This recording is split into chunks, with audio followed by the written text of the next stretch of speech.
Bienvenido febrero y bienvenidos todos ustedes a una nueva emisión de la UNAM Responde. Comenzamos un nuevo mes desde nuestras instalaciones en Ciudad Universitaria, ocupándonos de esos temas que nos preocupan y que nos inquietan y de los que debemos saber informarnos porque es nuestra responsabilidad como universitarios y como ciudadanos. Los invitamos a que se queden con nosotros durante los próximos minutos. Comenzamos.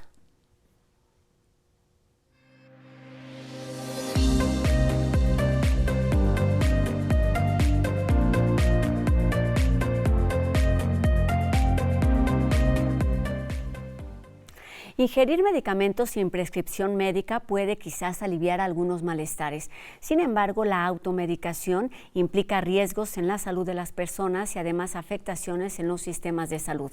Para ayudarnos a entender el impacto de esta práctica cada vez más frecuente en México y en el mundo, saludamos a la doctora María del Carmen Jiménez Martínez, quien es coordinadora de maestría y doctorado de farmacología clínica en nuestra universidad y también jefa del Departamento de Inmunología de la Unidad Periférica de Investigación en el Instituto de Oftalmología Conde de Valenciana. Nombres bastante largos, pero qué gusto que estés aquí con nosotros, pues doctora. Al contrario, muchas gracias por la invitación.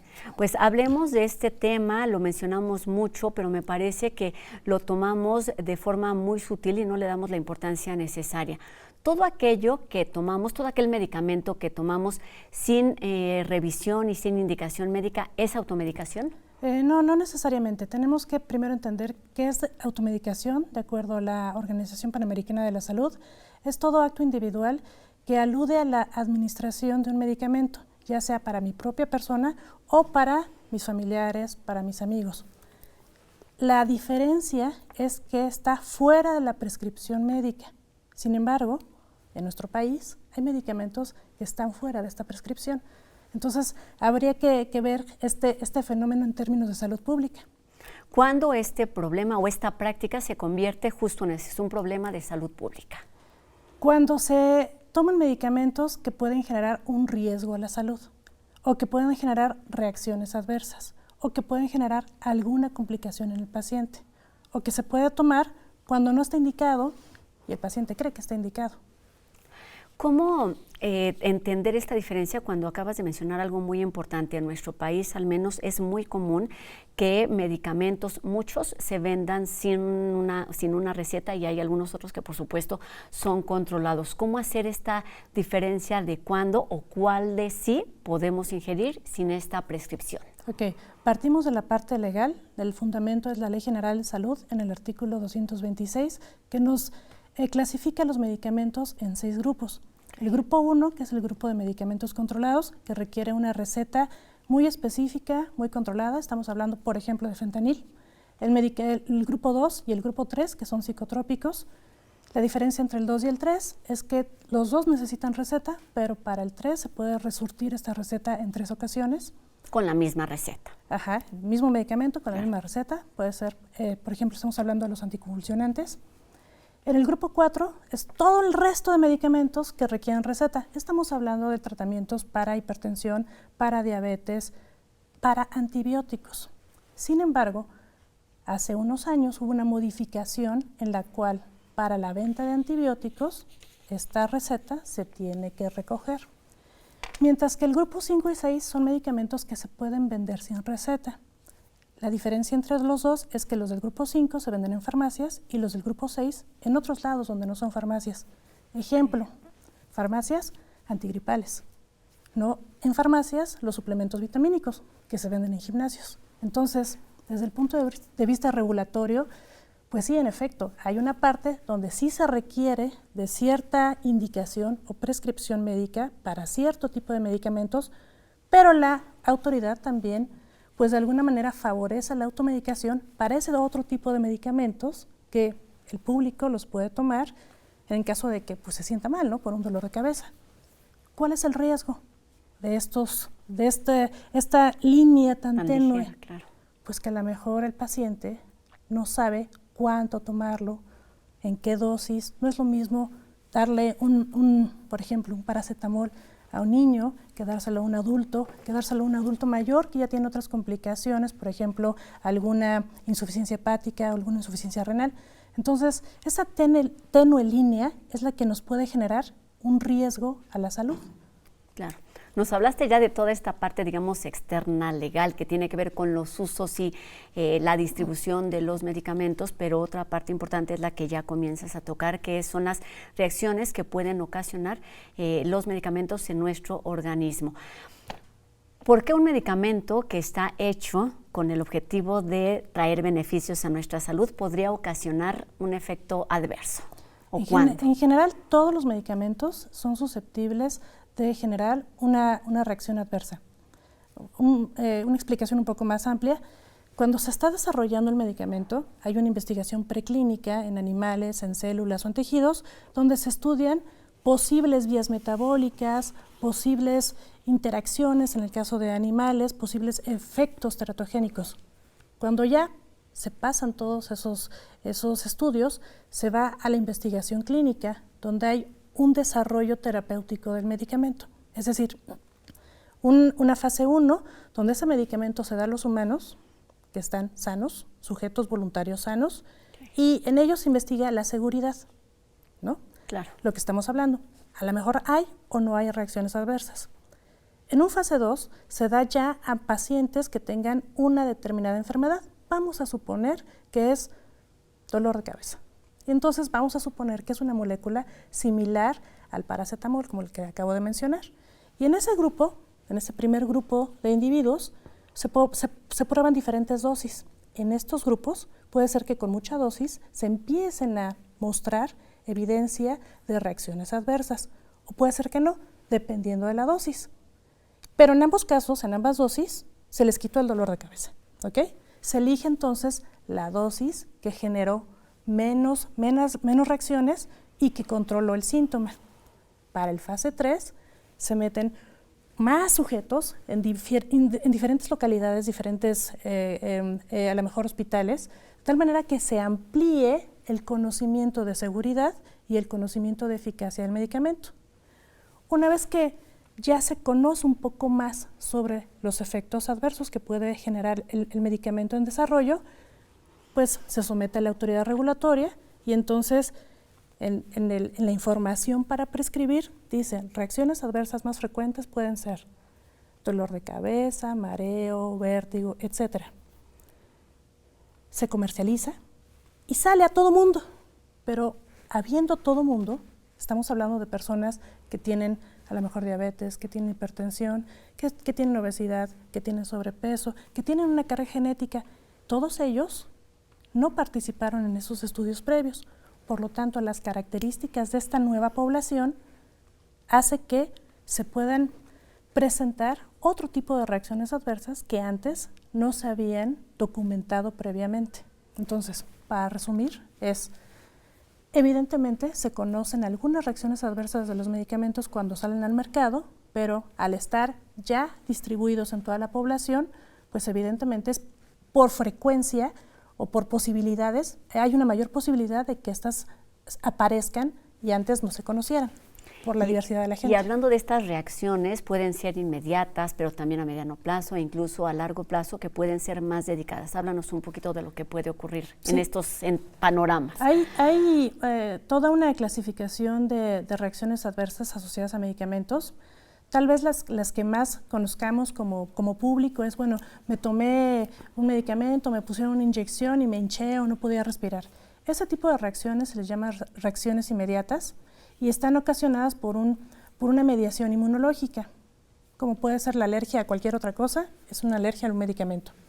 En general, las otras complicaciones que se pueden generar por las reacciones adversas a medicamentos pueden ser por el uso crónico, por el uso fuera de dosis o por una dosis por debajo de la que se requiere. Entonces, en el uso crónico podemos tener una acumulación del medicamento en el sistema y puede generar algún tipo de daño.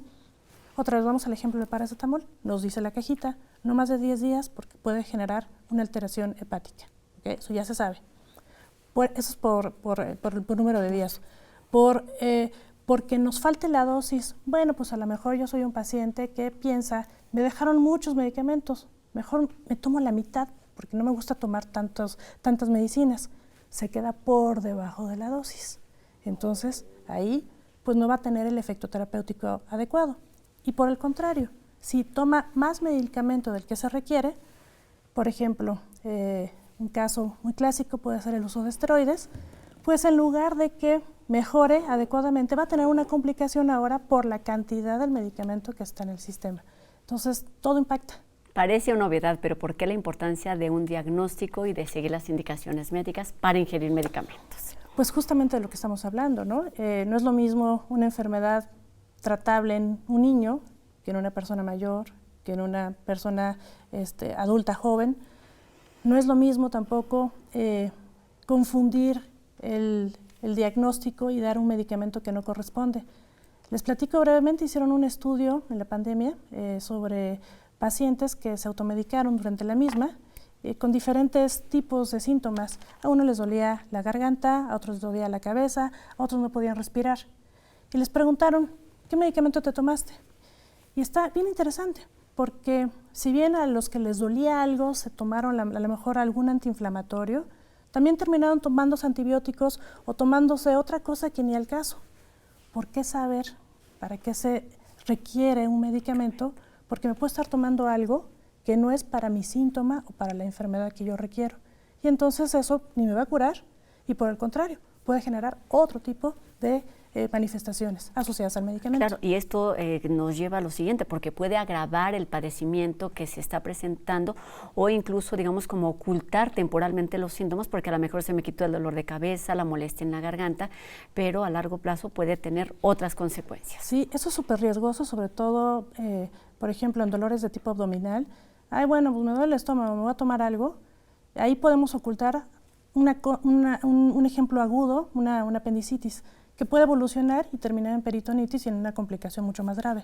Entonces sí, definitivamente hay que saber cuándo contactar a nuestro profesional de la salud para que nos pueda guiar en la toma de decisiones para los medicamentos. Cuando preparaba la entrevista leía algunos de los que le nombraban beneficios, digamos, de la automedicación, que puede efectivamente pues atacar algún malestar de forma inmediata y evitar que se agrave, el evitar, digamos, largas filas o que la atención sea más tardada en centros de salud donde están saturados, pero eso no evita los riesgos, evidentemente, y es importante hablar entonces de la responsabilidad que tenemos las personas, los médicos, las autoridades con respecto a esta práctica.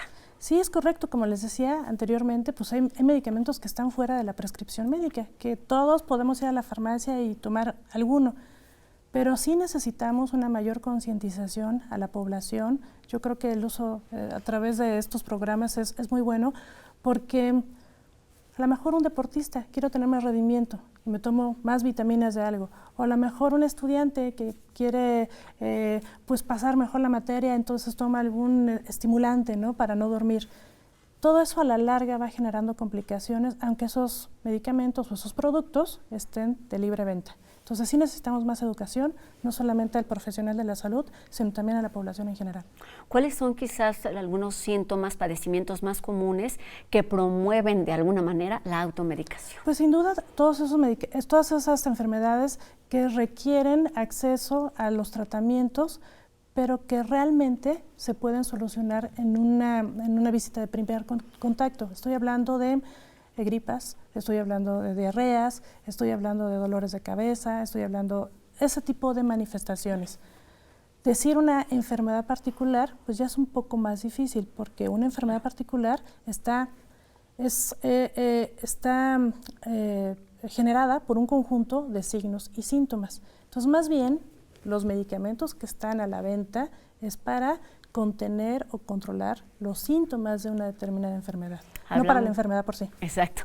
Hablamos ya un poquito de los riesgos, incluso de la producción, de la clasificación de los medicamentos, de la parte legal, y no hemos hablado mucho del impacto que tiene la automedicación en los sistemas de salud a largo plazo, es decir, la resistencia. Háblanos un poquito sobre esto. Ok, en cuanto a la resistencia, estamos hablando de resistencia a antibióticos, antivirales, antiparasitarios y antimicóticos. Ok, vamos a retomar de nuevo el ejemplo de la pandemia. Previo a la pandemia, en 2019, se tenían estadísticas claras de cuántas personas habían muerto indirectamente, pero asociada a resistencia a antimicrobianos, y cuántas directamente. Alrededor de 5 millones de personas murieron en 2019 de manera indirecta por resistencia a antimicrobianos. y alrededor de 1.27 millones por una resistencia directa.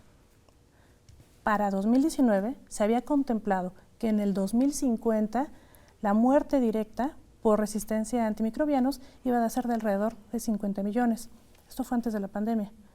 Durante la pandemia, pues perdimos el control de todo. Y todo se aceleró y se evidenció. Sí, de los tratamientos convencionales y de los antimicrobianos, porque se empezaron a dar antivirales, se empezaron a dar antiparasitarios, se empezaron a dar antibióticos. Ojo, no estoy criticando que se haya dado porque yo soy médico y como médico tienes que resolver el problema a tu paciente. Claro. Sin embargo, ante la evidencia de que uno u otro no funcionaba, pues también tenemos que tomar la responsabilidad de no y solamente dar lo que corresponde. Desafortunadamente, entre conocer la evidencia y entre no dar, pues hay un gap. Claro. Un gap en donde también muchos profesionales de la salud, por el exceso de trabajo, por el exceso de soluciones que tenían que dar, y no es justificación, pero es lo que ocurrió, claro, pues tuvieron que dar estos medicamentos presionados tal vez por los pacientes, presionados también por el servicio donde trabajaban, presionados también por otros colegas. La incertidumbre es un factor que fue determinante, me parece, a lo largo de todo este tiempo. Claro. Más adelante en Auna Repsone vamos a dedicar un programa completito a hablar sobre resistencia. No, pero termina la idea. Ok, pero ¿qué va a ocurrir entonces? Pues se va a incrementar la cantidad de microorganismos que sean resistentes a los antimicrobianos, no para 2050, que ya está a la vuelta de la esquina, sino para dentro de unos años más, y eso sí va a ser un tremendo problema de salud. Exacto, hablaremos mucho más a detalle sobre este tema, pero hoy que estamos hablando de automedicación, terminemos pues dando algunos consejos, algunas recomendaciones para evitar. ¿Por qué no hacerlo? ¿Por qué no hacerlo? Bueno, como mencionamos al inicio, pues nos puede generar un problema en ocultar síntomas. ¿Okay? Eso, al ocultarnos síntomas, nos puede generar otro tipo de complicaciones. ¿Qué complicaciones? Tan leves como nada o tan importantes como hospitalizaciones. Eso obviamente impacta en el bolsillo del paciente y de la familia, pero no solamente en el bolsillo del paciente, sino también a nivel de salud pública. Los organismos que ofrecen estos tratamientos, hospitalizaciones, pues también es un costo extra que se le está sumando a la salud pública. Claro. En cuanto a resistencias antimicrobianas, pues obviamente los problemas que acabo de mencionar. Y bueno, otro último problema, y más bien es como una agenda que hay que llevarnos de tarea, aquí que estamos en nuestra universidad, pues también necesitamos cambiar el enfoque y incluir en los planes de estudio pues mayor importancia hacia la automedicación, hacia cuándo dar medicamentos de manera adecuada, no solamente al profesional de la salud, sino a las otras carreras, claro, a los otros, exactamente, que también están involucradas en el cuidado de la salud. Terminemos con esto. Hay muchas razones que podemos dar para automedicarnos, pero hay muchas más y con mayor peso para no hacerlo y acudir a un médico. El diagnóstico es importantísimo y los efectos pueden ser delicados de forma inmediata, pero también a largo plazo. Muchísimas gracias, doctora María del Carmen Jiménez Martínez, coordinadora de posgrado en farmacología clínica de nuestra universidad. Gracias por estos minutos, por esta información. Nos vamos con la tarea de lo que nos toca hacer en cada uno de los lugares en los que estamos, por ejemplo, hacer la difusión correcta. Perfecto, muchas gracias por la invitación. Gracias, doctora. Y vamos con más información. ¿Alguna vez te has puesto a pensar cómo es que un olor, sabor, sonido o imagen puede generarte emociones, sensaciones o reacciones? Bueno, pues a partir de hoy y hasta el 15 de febrero lo podemos descubrir a través de la serie documental Los Sentidos Humanos, que se transmite los jueves a las 7:30 de la noche en TV UNAM. Se trata de una producción de la BBC que consta de 3 episodios: el gusto y el olfato, el oído y el balance, y el tacto y la vista. Forma parte de la barra de ciencia y tecnología de nuestra televisora, y si te lo pierdes por alguna razón, recuerda que la retransmisión será los sábados a las 5 de la tarde, por supuesto, en TV UNAM. Libertad, dignidad, justicia e igualdad son principios que se enseñan, se aprenden y se practican en nuestra universidad. Y sobre una nueva iniciativa de la Coordinación para la Igualdad de Género nos cuenta hoy Sandra Lorenzano.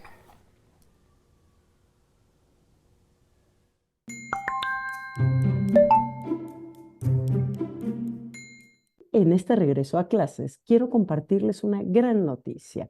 La Coordinación para la Igualdad de Género estrena el curso en línea gratuito Igualdad de Género y Derechos Humanos. Se ha desarrollado de la mano de la Coordinación de Universidad Abierta, Innovación Educativa y Educación a Distancia, CUAYED, disponible para cualquier persona, interna o externa a la comunidad UNAM, que desee profundizar más sus conocimientos en materia de género. Es totalmente gratuito. Únicamente necesitan registrarse en la página web de la plataforma. Podremos conocer la historia del establecimiento de los derechos humanos y las luchas feministas que hasta nuestros días se han valido de manera estratégica de ellos para llevar a la ley escrita todo lo necesario para asegurar igualdad y dignidad de facto para todas las personas. Así, reconoceremos los casos en los que es necesario aplicar la perspectiva de género en los derechos humanos, concretamente en sus principios: dignidad, libertad, justicia e igualdad. Al final del curso podrán identificar situaciones concretas en las que es importante que se amplíen o modifiquen los derechos con la intención de que sean respetados por y para todas, todos y todes. Entren a nuestra web y sigan nuestras redes sociales para más información. Recuerden coordinaciongénero.unam.mx. Muchísimas gracias por haberme acompañado. Muchísimas gracias, como siempre, a la querida Rosa por este espacio. Y ustedes y yo nos escuchamos la próxima. Cuídense mucho. Chao.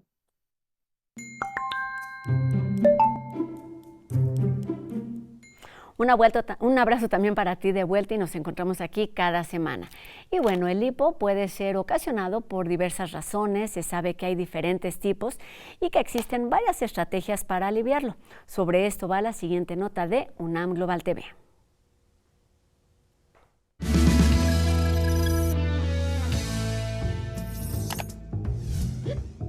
Existen varios remedios populares para quitar el hipo: beber agua al revés o que alguien nos asuste, colocarse de cabeza, chupar un limón. Sin embargo, según Daniel Pagua, académico de la Facultad de Medicina de la UNAM, hay formas más eficaces. Tomar un poco de agua fría, hacer gárgaras con agua fría, contener un poco la respiración, respirar en una bolsa de papel. Hay una maniobra que se llama de Valsalva, que es colocar la mano en esta forma y con los nudillos hacer una poca de presión por debajo de las costillas y contener la respiración. Y esto cobra sentido si sabemos qué es el hipo. Es una respuesta del cuerpo refleja, que consiste en la contracción de los músculos respiratorios, principalmente el diafragma, de tal forma que tiene una contracción conjuntamente con los músculos accesorios de la respiración y un cierre de la vía aérea superior, por lo que va a generar ese ruido característico como de hic. Existen 3 tipos de hipo. El único, cuando es por una ocasión; el agudo, que dura menos de 48 horas, y el crónico, que dura más. Se han definido alrededor de 100 factores. Los que más se han estudiado y se han relacionado con el hipo son gástricos y algunas causas torácicas. El reflujo o la gastritis son algunos de los factores vinculados a causas gástricas. El consumo abundante de alimentos, los alimentos muy condimentados o picosos van a desencadenar la respuesta del hipo. El reflujo gastroesofágico, problemas de esófago, problemas de la garganta. También hay factores relacionados con las emociones, como la depresión, la ansiedad y el estrés. Esto llega a ocurrir cuando, sin darnos cuenta, hiperventilamos debido a una situación que nos estresa. Aunque conocemos estrategias para aliviarlo, el hipo guarda secretos. No se conoce exactamente cuál es la finalidad, ¿no? No es como otros reflejos como el estornudo, la tos.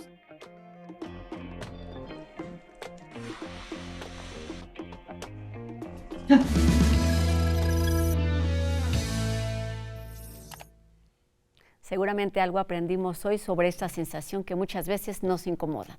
Y enseguida les recordamos los sencillos pasos a seguir para identificar la nueva frecuencia de TV UNAM. Tome nota.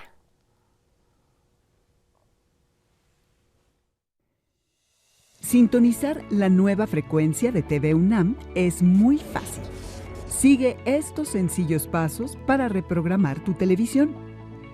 Toma el control remoto de tu televisión. Presiona el botón Menú.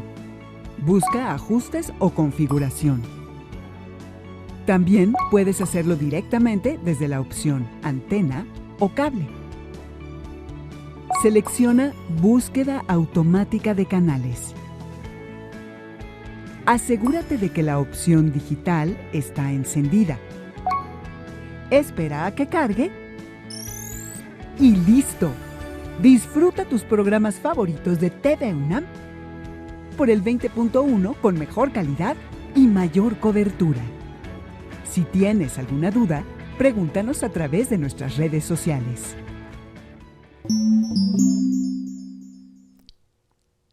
Gracias, Nimsi Cruz, por tu participación en la interpretación de lengua de señas mexicana. Les recordamos que podemos estar en comunicación a través de nuestras redes sociales. En este momento están apareciendo en nuestras pantallas. Háganos llegar sus dudas y sus comentarios. Gracias, por supuesto, a todo el equipo que hace posible esta transmisión día con día y nosotros nos encontramos aquí mañana, 2:30 de la tarde, en TV UNAM. Adiós.